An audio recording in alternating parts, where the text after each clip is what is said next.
Good evening to all. இன்றைக்கி என்ன பார்க்க போகிறோம்னா, அந்த ஆல்ரெடி கவுண்டபிள் செட்னு என்னென்னு பார்த்தோமா, கவுண்டபிள் அன்கவுண்டபிள் செட் டெஃபினிஷன்ஸ் பார்த்தோம். ஸோ இப்போ அதுக்கு ரிலேட்டடான சில இம்பார்ட்டண்ட் தியரம்ஸ் ஆர் ரிசல்ட்ஸ் சரிங்களா. ஸோ ஃபஸ்ட்டு என்னென்னா theorems.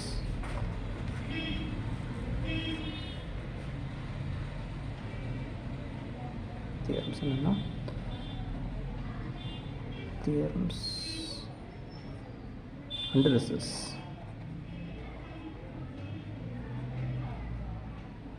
This is on equivalent sets.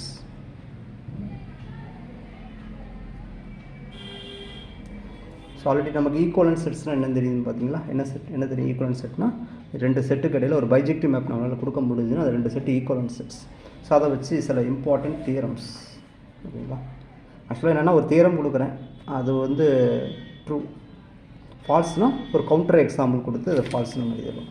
அந்த ஸ்டேட்மெண்ட் ட்ரூனா தியரம்ஸ் ஓகேவா, ஃபால்ஸ்னால் கவுண்டர் எக்ஸாம்பிள் கொடுத்து நான் இது பண்ணிக்கிறேன்.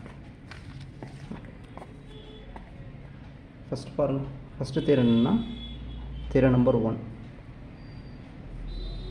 எனி டூ செட்ஸ் ஆர் ஈக்குவலண்ட்டான்னு கேட்குறேன். Any two sets, any two finite sets are equivalent. So இப்படி ஒரு ஸ்டேட்மெண்ட் கொடுக்குறேன். எந்த ரெண்டு ஃபைனைட் செட் எடுத்தாலும் அது ஈக்குவலண்ட்டாக இருக்குமான்னு கேட்குறேன். So answer true or false. So true or false பாருங்கள், ஆன்சர் வந்து ஃபால்ஸ் ஓகேவா. இப்போ ஃபால்ஸ்னால் என்ன கவுண்டர் எக்ஸாம்பிள் நான் கொடுக்கணும் தானே.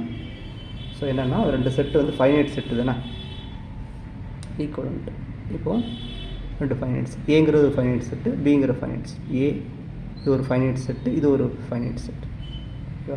ஸோ இதோட கார்டினாலிட்டி வந்து என்னன்னு எடுத்துக்கிறேன், இதோட கார்டினாலிட்டியை எம்முன்னு எடுத்துக்கிறேன்.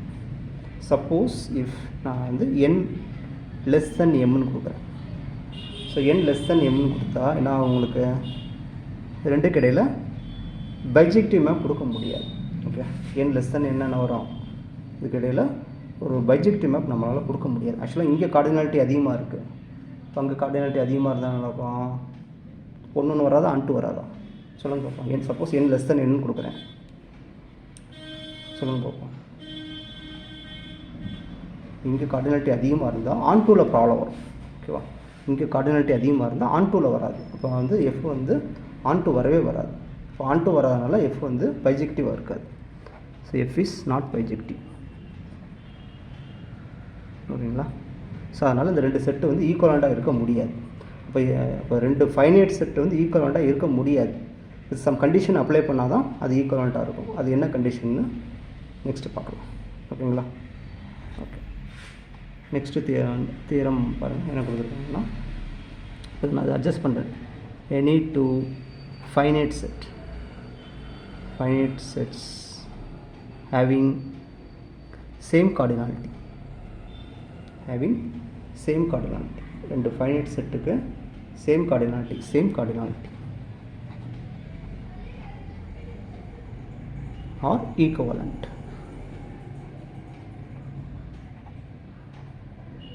ரெண்டு ஃபைனைட் செட்டுக்கு சேம் கார்டினாலிட்டி இருந்தால் அது ஆட்டோமேட்டிக்காக ஈக்குவலண்ட்டாக இருக்கும். இது வந்து தியரம்ஸ் ஓகேவா. இது தியரம் ஓகேங்களா. ரெண்டு செட்டு ஆக்சுவலாக லோயர் கிளாஸில் படிச்சிடும். ரெண்டு செட்டோட கார்டினாலிட்டி சேமாக இருந்தால் அது வந்து பைஜெக்டிவ் ஃபங்க்ஷன் நம்ம பேசிக் கிளாஸில் பார்த்துருக்கோம். இது ஒரு தியரம் ஓகேங்களா.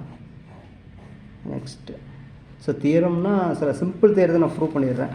மிஸ் அதெல்லாம் நம்ம ஸ்டாண்டர்ட் புக்கில் இருக்குது. ஸோ நமக்கு டைம் கம்மியாக இருக்குது. ஸோ அதனால் ஃபால்ஸ்னால் மட்டும் நான் கவுண்டர் எக்ஸாம்பிள் கொடுத்து நான் போய்கிட்டே இருக்கேன் ஓகே.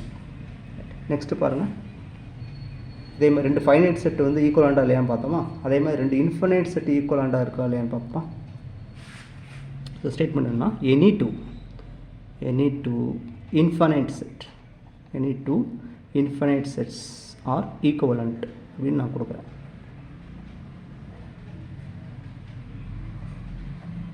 ட்ரூ ஆர் ஃபால்ஸான்னு பாருங்கள். எந்த ரெண்டு இன்ஃபைனைட் செட் கொடுத்தாலும் அது ஈக்குவலாண்டாக இருக்குமா? ஸோ இருக்காது. ஸோ ஆன்சர் வந்து ஃபால்ஸ். ஸோ இப்போ என்ன எக்ஸாம்பிள் பாருங்கள், ஒரு எஃப்ங்கிற ஃபங்க்ஷன் கியூஆர், கியூக்கும் ஆருக்கு இடையில் ஒரு பைஜெக்டிவ் மேப் கொடுக்க முடியாது. there is no bijective map f from q to r. q-க்கும் r-க்கும் இடையில் ஒரு பைஜெக்டிவ் மேப் கொடுக்க முடியாது. ஏன்னா பைஜெக்டிங்கிறது 1-to-1 கரஸ்பாண்டன்ஸ். ஓகே, கார்டினாலிட்டி தான் சேமாக இருக்கணும். இதோட கார்டினாலிட்டி இது வந்து அன்கவுண்டபிள் செட்ஸ். இதோட கார்டினாலிட்டி வந்து கான்டினல் நம்பர். இது வந்து கவுண்டபிள் செட். இதோட கார்டினாலிட்டி வந்து அலஃப் நாட். ஓகேவா, இது அன்கவுண்டபிள் கவுண்டபிள் அன்கவுண்டபிள் இடையில் ஒரு பைஜெக்டிவ் மேப் எப்பயுமே கொடுக்க முடியாது. ஸோ அதனால் இந்த ஸ்டேட்மெண்ட் வந்து ஃபால்ஸ். ஓகேங்களா, ரைட். நெக்ஸ்ட்டு பாருங்கள். ஓகே, இப்போ என்ன செஞ்சுருக்கோம்னா ரெண்டு செட்டு வந்து ஈக்குவலாண்டாக இருக்குன்னா என்ன கண்டிஷன் பார்த்துருக்குறோம். ஓகேங்களா, நெக்ஸ்ட் என்ன பார்க்க போகிறோம்னா ஒரு செட்டு அவரோட ப்ராப்பர் சப்செட்டுக்கு ஈக்குவலாண்டாக இருக்குமா இருக்காதா. ஸோ அதான் பார்க்க போகிறோம். ஒரு செட்டு அதோட ப்ராப்பர் சப்செட்டுக்கு ஈக்குவலாக இருக்குமா இல்லையா, அதான் ஃபஸ்ட்டு கான்செப்ட். ஓகே, இப்போ நான் என்ன செய்ய ஒரு ஸ்டேட்மெண்ட் கொடுக்குறேன். Any finite set is equivalent to a proper subset of itself. So இப்படி ஒரு ஸ்டேட்மெண்ட் கொடுக்குறேன். ஒரு ஃபைனைட் செட்டு கொடுக்குறேன். அதுக்கும் அதோட ஏதோ ஒரு ப்ராப்பர் சப்செட்டுக்கும் இடையில் ஒரு பைஜெக்டிவ் மேப் கொடுக்க முடியுமான்னு பார்ப்போம். கொடுக்க முடியுமா? முடியாது. அதுதான் முடியாதுன்னு சொல்கிறது தான் இந்த தியரம். ஓகேங்களா, ஸோ ப்ராப்பர் சப்செட் இது ஒரு ஃபைனைட் செட்டு, இது ஒரு ப்ராப்பர் சப்செட்டு, அதுவும் ஒரு ஃபைனைட் செட்டு. ஸோ இதில் உள்ள ப்ராப்பர்னால இதோட எலமெண்ட்ஸ் வந்து இங்கே இதோட கம்மியாக தான் இருக்கக்கூடாது. அப்போ ஒரு செட்டு ஏங்கிற செட்டு, இது ஒரு ஃபைனைட். பிங்கிறது ஒரு செட்டு, இது ஃபைனைட்டு, இதுவும் ஃபைனைட்டு. சப்போஸ் இதில் n எலமெண்ட்ஸ் இருக்கிறத எடுத்துக்கிறேன், இதில் m எலமெண்ட்ஸ் இருக்கிறத எடுத்துக்கிறேன். ஸோ இது ப்ராப்பர் சப்செட் அப்படிங்கிறதுனால m is very strictly less than n.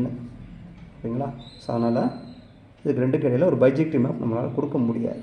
ஓகேங்களா, என்ன ஃபைனைட் ஸ்டேட்மெண்ட் வந்து ஃபால்ஸ். ஆக்சுவலாக ஒரிஜினல் ஸ்டேட்மெண்ட் என்னென்னா எனி தான் ஸ்டேட்மெண்ட் தெரியும். Any finite set cannot be equivalent to any proper subset of itself. ஓகேவா, எந்த ஒரு ஃபைனைட் செட் வந்து அதோட எந்த ஒரு ப்ராப்பர் சப்செட்டுக்கும் ஈக்குவலாண்டாக இருக்கவே முடியாது.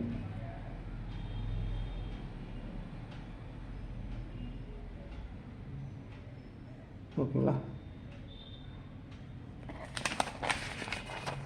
ஓகே. நெக்ஸ்ட்டு பாருங்கள். இப்போ ஒரு ஃபைனைட் செட்டு வந்து அதோட ப்ராப்பர் சப்செட்டுக்கு ஈக்குவலாண்டாக இருக்கவே இருக்காது.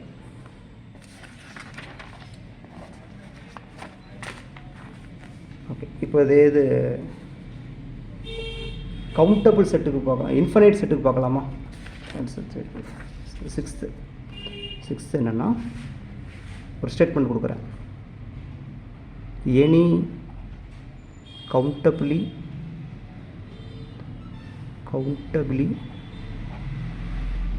infinite set, any countably infinite set is equivalent to a proper subset of itself. So இது தியரம். ஆட்டோமேட்டிக்காக இது ட்ரூ தான், அதனால் இது தியரம். ஓகேங்களா, ஒரு ஏங்கிறது ஒரு கவுண்டபிள் இன்ஃபினைட் செட்டாக இருந்தால் அது வந்து அதோட ஏதோ ஒரு ப்ராப்பர் சப்செட்டுக்கு ஈக்குவலாண்ட்டாக இருக்கும். ஓகேவா, நெக்ஸ்ட்டு பாருங்கள். Countable infinite.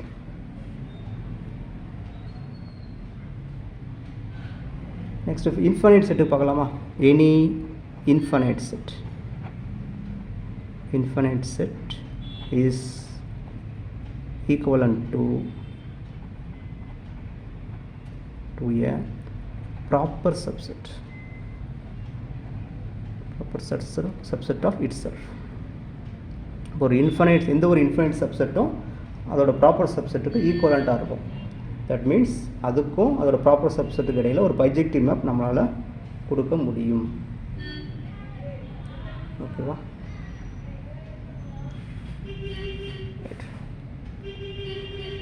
நெக்ஸ்ட் என்னென்னா any infinite set has a countably infinite subset. புரியுங்களா? அது ஏங்கிற ஒரு செட் வந்து இன்ஃபினைட் செட்டாக இருந்தால் அதுக்கு கண்டிப்பாக ஒரு கவுண்டபிளி இன்ஃபினைட் சப்செட் இருக்கும். ஸோ இதெல்லாம் ஈக்குவலன்ட் செட்ஸில் ஒரு முக்கியமான ரிசல்ட்ஸ். ஓகேங்களா? ஸோ இதெல்லாம் இம்பார்ட்டன்ட் ரிசல்ட்ஸ். நெக்ஸ்ட் என்ன பார்க்க போகிறோம்னா கவுண்டபிள் அன்கவுண்டபிள் செட்ஸை பற்றி ஒரு முக்கியமான ரிசல்ட்ஸ்லாம் பார்க்க போகிறோம். Thanks to all.